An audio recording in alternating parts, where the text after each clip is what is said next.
Hello and welcome everyone. Today we will be discussing about the gaseous exchange in plants. Now what is gaseous exchange?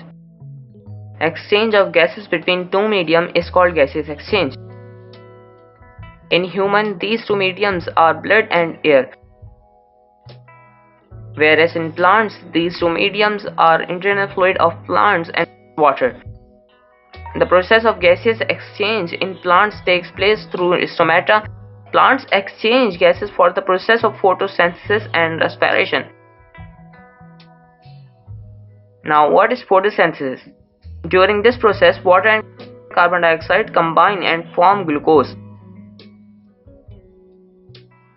Oxygen is liberated in the environment in this process, whereas carbon dioxide is taken in. This process only takes place in green parts of plants in the presence of chlorophyll. It only takes place in daytime. Here is the equation of photosynthesis. Now what is respiration? Respiration is the reverse process of photosynthesis. During this process, glucose is break down in the presence of oxygen. Carbon dioxide is liberated in this process.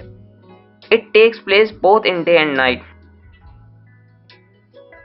Respiration is the process in which food is oxidized to release energy. Here is the equation of respiration. These are some differences between photosynthesis and respiration. Many people confused in respiration and digestion. There is a huge difference between digestion and respiration. If we break down large molecule into small molecule, it is called digestion. But if we are breaking down a molecule in a way that the molecule which we get as a result of respiration can contain energy, it's called respiration. In the next class, we will be discussing about the gaseous exchange in animals. Consider supporting my channel. Take care of yourself and your lovings. Goodbye.